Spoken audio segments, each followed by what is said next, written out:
बिस्मिल्लाहिर्रहमानिर्रहीम और अस्सलाम वालेकुम। 18 अप्रैल और पाकिस्तान में जुमे की रात। आज अभी तक की अहम खबरें हैं और मेरा तज्जिया। आज की सबसे पहली खबर एक सुप्रीम कोर्ट से बड़ा मुकदमा। जी हाँ, सुप्रीम कोर्ट में एक बड़े मुकदमे की समाअत हुई है। मुकदमा आप जानेंगे तो दंग रह जाएंगे।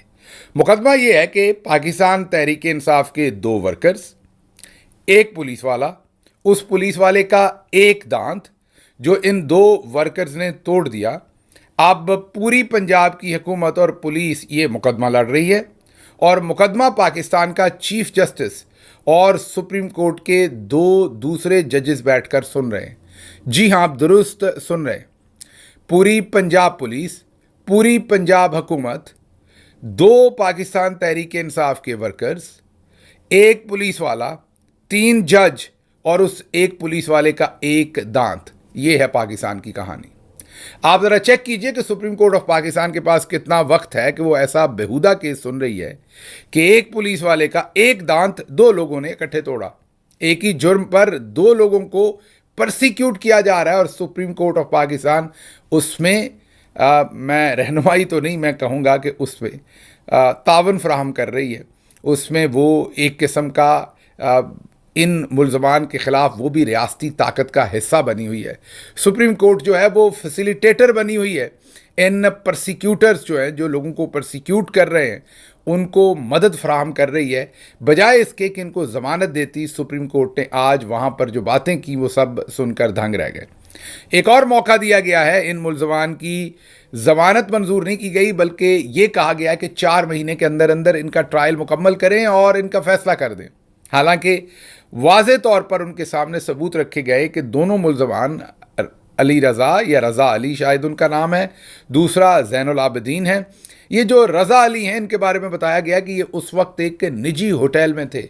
इन्हें झूठा इस केस में जियो फेंसिंग के थ्रू फंसाया गया है। ये वहाँ मौजूद ही नहीं थे। इनके वकील समीर खोसा बहुत ही उम्दा वकील हैं, यंगस्टर हैं, बहुत मेहनत से अपने केसेस को प्रिपेयर करते हैं। समीर ने बहुत ही उम्दा तरीके से पूरी जो एविडेंस थी वो सुप्रीम कोर्ट ऑफ पाकिस्तान के सामने रखी कि ये जो एक दांत है जिसके ऊपर पूरी रियासत खड़ी है इस वक्त, ये कहीं पुलिस वाले का पहले से टूटा हुआ है या निकला हुआ है। इन बेचारों ने नहीं तोड़ा, ये तो किसी निजी होटल में थे और ये सीसीटीवी फुटेज है, ये गवाह हैं, ये सबूत हैं कि ये उस जगह पर थे ही नहीं। लेकिन सुप्रीम कोर्ट के चीफ जस्टिस और दूसरे जजेस ने ये नहीं सुना। ये सर्कस, माजरत के साथ, जब सुप्रीम कोर्ट को सर्कस कहना पड़े तो फिर और क्या कहा जा सकता है। ये सर्कस यहाँ पर बंद नहीं हुई, बल्कि जो अगला केस आपको बताऊंगा वो केस इससे भी ज़्यादा मज़े का केस है। वो केस ये है कि उमर चीमा, जो पंजाब के साबिक गवर्नर है और पूरी दिलेरी के साथ इमरान खान के साथ खड़े हैं, जेल काट रहे हैं, उनका पुलिस को रिमांड चाहिए। आप पूछेंगे 2 साल के बाद रिमांड? 2 साल से तो वो जेल में है, अभी रिमांड किस चीज़ के लिए चाहिए? पुलिस ने कहा है कि उन्होंने पिस्तौल बरामद करना है उनसे। जी हाँ, उमर चीमा के पास कोई पिस्तौल है जिससे उन्होंने पता नहीं क्या कर। मुझे तो लगता है ये जो बलूचिस्तान में सारी इंसर्जेंसी है, जो एक SHO की मार है, दूसरी तरफ आर्मी चीफ कहते हैं सिर्फ 1500 दहशतगर्द हैं और कहते हैं ज़रा सी दहशतगर्दी है। ये हमने हांडी में मसाला तो सुना था ज़ुबैदा आपा मरहुमा से कि ज़रा सी ये चीज़ डालनी है, ज़रा सी ये लिटिल बिट, उन्होंने कहा कि लिटिल बिट, और वो भी मिर्च के बारे में नहीं कहा जाता, नमक के बारे में नहीं कहा जाता, वो भी कोई आपने अजाफी चीज़, एडेड चीज़ें जो अपने शौक़ के लिए डालनी है, उनके बारे में ये आपको इजाज़त होती है कि वो लिटिल बिट आप डाल सकते हैं, बाकी सब कुछ मेजर्ड होती हैं। और हमारा जो सबसे बड़ा नासूर है पाकिस्तान के लिए वो दहशतगर्दी है और हमारे आर्मी चीफ कहते हैं लिटिल बिट दहशतगर्दी, लिटिल बिट। चलें आगे चलते, तो उमर चीमा से पिस्तौल बरामद करना है। इसी तरह से इमरान खान का भी रिमांड चाहिए 2 साल के बाद। ये तमाम लोग, मसलन इमरान खान साहब और शाह महमूद कुरैशी साहब और यास्मीन राशिद साहबा और मियां महमूद रशीद साहब और उमर चीमा साहब और एजाज चौधरी साहब, तमाम के तमाम लोग जेलों में हैं 2-2 साल से। अगर मैं किसी का नाम भूल गया हूं तो माजरत। ये तमाम लोग जेलों में हैं और इनसे वहीं तफ्तीश की जा सकती है, लेकिन पुलिस को रिमांड चाहिए। और अब सुप्रीम कोर्ट ने इस मज़ेका खेज केस के ऊपर भी फैसला नहीं किया, बल्कि उमर चीमा और इमरान खान के केस को नत्थी कर दिया है और कहा है कि इसको बाद में सुनेंगे, बाद की तारीख डाल दी है। माशाल्लाह अफरीदी साहब, आपके कुर्बान जाऊं जिस तरीके से आप अपने आप को चीफ जस्टिस के तौर पर पेश कर रहे हैं। आप लगता है कि आप कहते हैं आपने काजी साहब को भी शायद इतनी तेज़ी से इस तरफ जाना है कि आपने काजी साहब को भी क्रॉस कर देना है। बहरहाल ये तो थी सुप्रीम कोर्ट के हालात। अब चलते हैं आपको लेकर अगली खबर, और वो खबर आपके सामने रखते हैं लंदन से। जी हाँ, तो अगली खबर लंदन से है और लंदन में इस टाइम टाकरा हो रहा है आदिल राजा और आईएसआई का। जी हाँ, आईएसआई के ब्रिगेडियर, उनका नाम राशिद नसीर है गालिबन, उन्होंने केस कर रखा है आदिल राजा पर और केस चल रहा है अब एक अदालत में लंदन के अंदर, बरतानिया के अंदर। केस आईएसआई की तरफ से ये है कि आदिल राजा ने उन पर गैर ज़रूरी इल्ज़ामात लगाए हैं, इंतशार फैलाया और उनकी रेपुटेशन को ख़राब किया है। वो दावे किए हैं और वो इल्ज़ामात लगाए हैं जो उन्होंने कभी नहीं किए थे। ये जो ब्रिगेडियर राशिद नसीर हैं, ये सेक्टर कमांडर पंजाब के रहे हैं जनरल बाजवा के ज़माने में, और तमाम ये जो टर्माइल था जिसके अंदर आपने सब कुछ देखा, रजीम चेंज और उसके बाद के भी साल 2 साल, ये सारा अरसा वहाँ पर सेक्टर कमांडर थे। तो उन्होंने बकलम खुद ये केस किया हुआ है और वो गालिबन अदालत में भी अब पेश हुए हैं, अगर मैं गलत नहीं हूँ तो। अब इस केस के अंदर कुछ डेवलपमेंट्स हुई हैं कल। एक तो 6100 पाउंड जो है वो आदिल राजा को इसमें जुर्माना हुआ है। जुर्माना जो, वैसे मैं बता दूं कि जुर्माना जो है वो बरतानिया की अदालतों में अमूमी बात है, ये कोई सज़ा नहीं होती। इसमें कोई भी, अगर फॉर एग्जांपल आपने कोई एप्लीकेशन लेट दे दी है या एप्लीकेशन गैर ज़रूरी दे दी है जो मुकदमे के अंदर अदालत को लगा गैर ज़रूरी है, तो दूसरी पार्टी को भी कोई ना कोई जुर्माना ज़रूर हुआ होगा। नहीं हुआ होगा तो अभी हो जाएगा आने वाले दिनों के अंदर। तो एक तो इसको बहुत सारे लोग आपके सामने इस जुर्माने को बढ़ा चढ़ा के पेश कर रहे हैं। तो ये जो जुर्माना है 6100, ये अमूमी बात है। मीन इसको आप यही कह सकते हैं कि प्रोसीजरल एप्लीकेशंस के ऊपर जुर्माना होता है। जैसे मैं भी जब अपना ट्रायल फेस कर रहा था इस्लामाबाद में, तो बहुत सारी एप्लीकेशंस हम भी देते थे अपने ट्रायल के फ़ायदे के लिए, और आगे से खैर हमारी तो हर एप्लीकेशन ही जज ने रिजेक्ट करनी होती थी। तो कई एप्लीकेशंस जज के हिसाब से गैर ज़रूरी होती हैं। बरतानिया में उस पर छोटे मोटे फ़ाइन किए जाते हैं। तो पहली तो डेवलपमेंट ये है। दूसरी डेवलपमेंट इसमें बड़ी इंपॉर्टेंट हो रही है कि आदिल राजा चाहते थे कि वो खुद और उनके बहुत सारे गवाह, जैसे शायद शाहीन सहबाई साहब और दूसरे लोग जो हैं, वो गवाही दें अदालत में इस सारे केस के अंदर, लेकिन वो नहीं चाहते थे कि वो लोग अदालत आए। अब जैसे शाहीन सहबाई साहब बहुत ही बुज़ुर्ग जर्नलिस्ट हैं, बहुत सीनियर जर्नलिस्ट हैं, वो अमेरिका में मुकीम हैं, हेल्थ इश्यूज़ भी हैं ज़ाहिर है, और इस वक्त सीनियर भी हैं। तो वो शायद बरतानिया उनके लिए जाना इतना मुमकिन ना हो। ऐसे ही आदिल राजा भी शायद खुद कोर्ट ना आना चाहते हों, क्योंकि बरतानिया के अंदर भी बहुत सारी वाफर तादाद में ऐसे लोग मौजूद हैं कि जो बाहर फिर अदालत के हंगामा कर सकते हैं, दोनों पार्टीज़ के लिए, आदिल राजा के लिए भी कर सकते हैं और जो राशिद नसीर साहब हैं उनके लिए भी कर सकते हैं। तो आदिल राजा साहब ने ये दरख्वास्त की कि मुझे ऑनलाइन इसके अंदर गवाही देने के लिए अपनी गवाही भी और अपने गवाहान को भी पेश करने की इजाज़त दी जाए।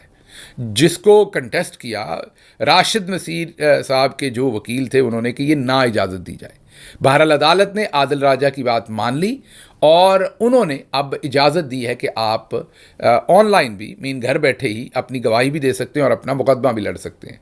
इसमें एक और गवाह का नाम आदिल राजा की तरफ से दिया गया जो सर्विंग ऑफिसर है, सर्विंग एहलकार है पाकिस्तान आर्मी का, लेकिन बाद में सिक्योरिटी रीजंस की वजह से उनका नाम जो है वो वापस ले लिया गया। ये देखते हैं ये क्या डेवलपमेंट होती है। लेकिन अभी ये केस जुलाई के महीने में चलना है।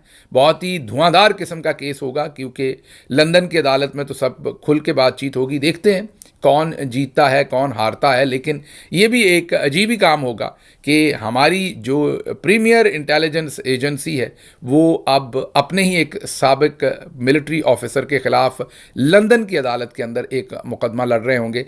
देखते हैं कि इसमें आगे क्या होता है, आपके सामने रखते रहेंगे।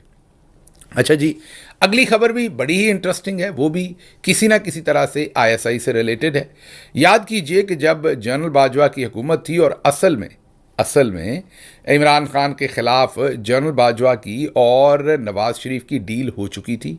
डील के तहत नवाज शरीफ साहब को लंदन भेजा जा चुका था, लेकिन आप सब के लिए, हम सब के लिए नूरा कुश्ती चल रही थी। नवाज शरीफ और उनकी बेटी बड़ी धुआंधार किस्म की तकरीरें करते थे, जनरल बाजवा को बुरा भला कहते थे, धमकियां लगाते थे और लोग समझते थे कि बड़ी मुखालफत चल रही है, वोट को इज्जत। पाकिस्तान के जाली लिबरल्स बस सदके वारी जाते थे नवाज शरीफ और उनकी बेटी के, और इन्हें बीकन ऑफ लाइट, इन्हें जमहूरियत के कोई बहुत बड़े चैंपियन, और वो देखते थे कि बस यही अब पाकिस्तान के चे गवारा हैं, इन्होंने ही जमहूरियत यहाँ ला के देनी है, सिविल सुप्रीमेसी जो है वो नवाज शरीफ ने लेकर आनी है। बहरहाल उसके बाद उन्होंने लिबरल्स का भी सौदा कर दिया, अपना भी सौदा कर लिया। लिबरल्स भी खैर खुश हैं, वो भी तंग आए हुए थे बहुत लंबा सिविल सुप्रीमेसी की झूठी बातें कर करके। जब असल खड़ाक पड़ा मैदान में, असल डांग से डांग टकराई मीन लाठी से लाठी, और सिविल सुप्रीमेसी का जब असल मुकाबला मिलिट्री रिजीम के साथ हुआ, तो तमाम लिबरल्स आपको नवाज शरीफ समेत जाके मिलिट्री जनरल्स के साथ खड़े आज नजर आते हैं। बहरहाल उस वक्त नवाज शरीफ साहब ने एक बड़ी धुआंधार तकरीर के अंदर इल्ज़ाम लगाया था, जो उस वक्त के डीजीसी थे, जो बाद में अब इस वक्त फैसल नसीर हैं, मेजर जनरल फैसल नसीर जिस पोजीशन पर हैं, उसी पोजीशन पर उस वक्त के मेजर जनरल इरफान मलिक थे। ये जो मेजर जनरल इरफान मलिक है, ये जब जनरल फैज़ DGISI थे तो ये DGC थे। नवाज शरीफ साहब ने एक जलसे में ये इल्ज़ाम लगाया कि इरफान मलिक साहब ने, मेजर जनरल इरफान मलिक साहब ने धमकी लगाई है मरीम नवाज़ को कि वो उन्हें स्मैश कर देंगे। बड़ा इस पर हौकार मची, पूरे लिबरल्स लोटपोट हो गए, सब कुछ हो गए कि कितना बड़ा जुल्म कर दिया मेजर जनरल इरफान मलिक साहब ने कि उन्होंने मरीम नवाज़ को धमकी लगा दी। हालांकि धमकी का सीज़न नहीं था, जैसे मैंने आपको बताया कि जनरल बाजवा की और नवाज शरीफ की उससे बहुत पहले डील हो चुकी थी और नवाज शरीफ मुल्क से बाहर भी जा चुके थे, लेकिन बहरहाल उन्होंने धमकी लगाई। तो आज कुछ फुटेज आपके सामने रखते हैं, पहले सुनिए नवाज शरीफ साहब ने क्या कहा। जनरल कमर जावेद बाजवा, जनरल फैज हमीद और जनरल इरफान मलिक होंगे। जो कुछ आपने किया है और करते चले जा रहे हैं, ये संगीन जुर्म है जिसका आपको बहुत जल्द हिसाब देना पड़ेगा। सुन लिया आपने। अब आपको साइड पर ये वीडियो दिखा रहे, जी हाँ, ये जो दरमियान में सफारी सूट में है, ये मेजर जनरल इरफान मलिक है, और इन्होंने हाल ही में, आजकल ये मेरा ख्याल है कि DG military lands and cantonment हैं, हाल ही में इन्होंने मरीम नवाज साहबा के सूबे में एक प्रोजेक्ट मुकम्मल किया है। उनके चीफ सेक्रेटरी इनके एक पहलू में चल रहे हैं, 7 नून लीगी MNAs हैं, दानियाल चौधरी, मलक इब्रार इनके हमरा हैं, और ये रावलपिंडी की तामीर व तरक्की का एक मनसूबा मुकम्मल किया है जो मलिक साहब जो है जिसका इफ्तिताह करने आ रहे हैं, और साथ आपको चीफ सेक्रेटरी और मरीम नवाज़ की पूरी टीम नज़र आ रहे हैं। तो ये पड़ा है जनाब वो पूरे का पूरा बयानिया जो वोट को इज्जत दो से बूट को इज्जत दो तक पहुंचा। लेकिन आपको ज़रा इसकी वीडियो डिपिक्शन बतानी थी कि ये लगता कैसे है जब पुरानी मुनाफकाना स्टेटमेंट नवाज शरीफ की रखें और अब का मामला रखें, या तो वो उस वक्त झूठ बोल रहे थे या फिर आज मुनाफकत से काम ले रहे हैं। लेकिन आपको मैं आज ये भी बता दूं कि आज से 5 साल के बाद यही नून लीग इन्हीं मेजर जनरल इरफान मलिक को फिर बुरा भला कहेंगी। इस वक्त ये क्योंकि इनकी गेम सेट है, जैसे ही इनकी गेम मिलिट्री के साथ ख़राब हुई तो फिर ये उतना ही बुरा भला दोबारा कहना शुरू कर देंगे।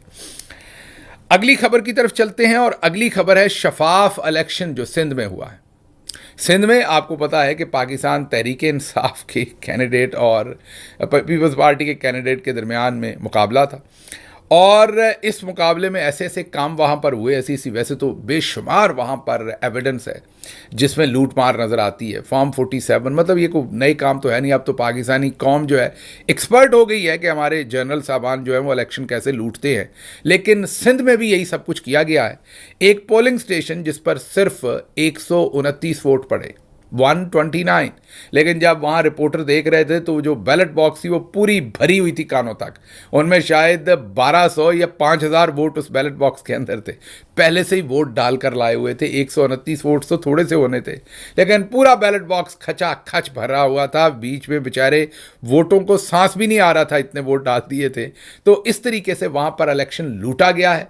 आल्दो पाकिस्तान तहरीक इंसाफ ने वाज़े मार्जिन से ये इलेक्शन जीता है, लेकिन फॉर्म 47 तमाम रिजल्ट्स को चेंज करने और तमाम गुंडागर्दी के बाद वहाँ पर मार दाड़ भी की गई है, ख़वातीन को भी मारा गया है, तशद्दुद किया गया, ये सब काम करने के बाद वहाँ पर जाली इलेक्शन जीता गया है। चलें, पीपल्स पार्टी की फिर भी मेहरबानी के इलेक्शन तो करवाया है ना। उनका क्या दिल था कि इलेक्शन ही ना करवाते। पहले याद कीजिए, आसफा भुट्टो साहबा बिला मुकाबला ही जीत गई थी। उनके मुकाबले में खड़े लोगों को अगवा कर लिया गया था और उनसे ज़बरदस्ती बयानात लिए गए थे या उनको नाहल कर दिया गया था ज़बरदस्ती। वो सब कुछ आपको याद होगा। तो मेहरबानी आपने चलें धांधली की, इलेक्शन लूटा, चलें कम से कम आपने इलेक्शन लड़ा तो सही। बहरहाल बहुत बड़ा ये अपसेट हुआ है सिंध के अंदर, अंदरूनी सिंध के अंदर, जो तहरीक इंसाफ ने इस तरीके से उन्हें टफ टाइम दिया है। अब चलते हैं जी अगली खबर की तरफ। अगली खबर पाकिस्तानी आर्मी चीफ की जानब से, जो ओवरसीज़ कन्वेंशन के अंदर उन्होंने एक धुआंधार किस्म का बयान ठोका था। और वो बयान उन्होंने ये ठोका था कि कश्मीर पाकिस्तान की शारक है। बिल्कुल है, हम सब कहते हैं, लेकिन जो इस शारक के साथ खैर हमने सलूक किया है पिछले 15-20 साल में, और स्पेशली हमारे जनरल साहबान ने जब अपनी स्ट्रेटजी चेंज कर ली और कश्मीरियों ने भी, हमने कहा था कदम बढ़ाओ हम तुम्हारे साथ हैं, उन्होंने मुड़ के देखा तो हम कहीं नहीं थे।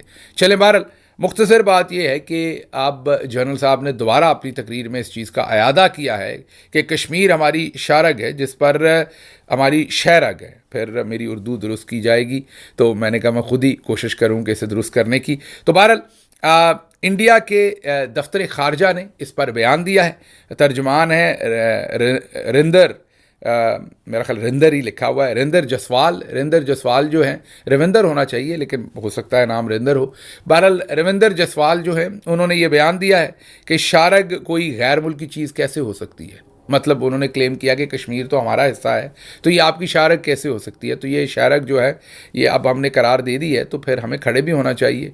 मैंने जैसे आपको कहा कि उल्टा तो काम ये हो रहा है कि अब पिछले 2 साल के अंदर हिंदुस्तान से गार्डियन ने स्टोरी की और बहुत सारी चीज़ें सामने हैं कि कैसे उन्होंने पाकिस्तान के अंदर घुस के अभी तक 30 के करीब लोगों को वो कत्ल कर चुके हैं पाकिस्तान के अंदर आके, और हम उसके ऊपर बिल्कुल खामोश है। यही हाल हमने कश्मीरी जो मूवमेंट है उसके अंदर जिस तरीके से हमने, मतलब उनकी जो इंसानी हकूक़ हैं, मैं उसकी बात कर रहा हूँ, उस पर भी हमने पूरी दुनिया के अंदर खामोशी इख्तियार की हुई है। जो लोग पहले कश्मीर कॉज के लिए बात करते थे उनको भी हमने डिसोन किया हुआ है। तो ये एक पूरे का पूरा मामला आपके सामने है।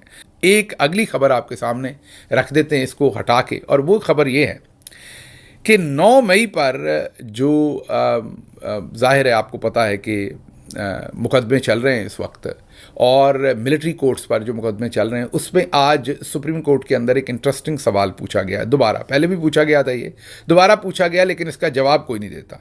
जस्टिस हसन अजहर रिजवी, जस्टिस नईम अख्तर अफगान, इनके रिमार्क्स हैं। इन्होंने पूछा कि ये जो सारा 9 मई हुआ, ज़ाहिर है इसमें एक तरफ तो आप कहते हैं हमला आवर है जो सिविलियन साइड से जिनका आप ट्रायल करना चाहते हैं, तो दूसरी तरफ उन्होंने कहा कि ज़ाहिर है मिलिट्री के लोग हैं, उनकी भी कोताही होगी। जैसे आप कहते हैं वहाँ सिक्योरिटी थी नहीं या वो रोकने में कामयाब नहीं हुए, क्योंकि कोई एक मिलिट्री का पर्सनल जो भी है वो ज़ख्मी तो हुआ नहीं इस सब में, तो इसका मतलब वो मौजूद ही नहीं थे। तो अगर वो मौजूद थे और भाग गए, या वो पहले से ही चले गए हुए थे और मौजूद ही नहीं थे, तो दोनों सूरतों में ज़ाहिर है कोताही तो हुई। तो क्या किसी के ख़िलाफ़ कोई एक्शन लिया गया, ये अब मिलिट्री से सवाल पूछा गया। इस सवाल का आज तक कोई जवाब नहीं है, और आप देखेंगे कभी जवाब मिलेगा भी नहीं, क्योंकि ये दुरुस्त ऑपरेशन तो था ही नहीं। ये सब कुछ तो एक झूठ और मनगढ़ंत खड़ा किया गया था। लेकिन आज अदालत में बहुत ही इंपॉर्टेंट ये सवालात किए गए, और फिर ये भी कहा गया कि जो हमारा आइन है उसमें, क्योंकि शुरू से ही हम 1956-58 से ही मार्शाल्लाह या डिक्टेटर्स के आइन के नीचे आ गए, तो उन्होंने अपनी मर्ज़ी से जो चीज़ें डलवाई गई। 73 के हालात भी याद कीजिए किस तरह के थे। भुट्टो साहब खुद चीफ मार्शाल्लाह एडमिनिस्ट्रेटर थे, तो उन हालात के अंदर जो आइन मुरतब हुआ 73 का, उसमें भी पुराने डिक्टेटरशिप के ज़माने की बहुत सारी, मिलिट्री रूल के ज़माने की बहुत सारी चीज़ें डाल दी गई जो आज तक चल रही हैं। अदालत ने कहा कि इसको भी बदलने की ज़रूरत थी। तो बहरहाल उसके ऊपर केस चल रहा है। इररिफ्यूटेबल एविडेंस भी कहीं नहीं है, जवाब भी कहीं नहीं है और सवाल भी कहीं नहीं है। अगली आखिरी जो चीज़ आपके सामने रखनी है वो ख़बर हमने आपके सामने ही रखनी है कि जो हक दो तहरीक बलूचिस्तान, वहाँ से अब वो मजाक उड़ा रहे हैं हमारी स्टेटमेंट्स का। मौलाना हिदायतुर रहमान ने 1500 लोगों वाली जो स्टेटमेंट आर्मी चीफ ने दी है उस पर उन्होंने आगे से मजाक उड़ाया है। हमें अपनी स्टेटमेंट्स सोच कर देनी चाहिए बजाय इसके कि हमारा बाद में मजाक बने। मुझे यहाँ से इजाज़त दीजिए। अल्लाह आपका हामी और नासिर हो। पाकिस्तान जिंदाबाद।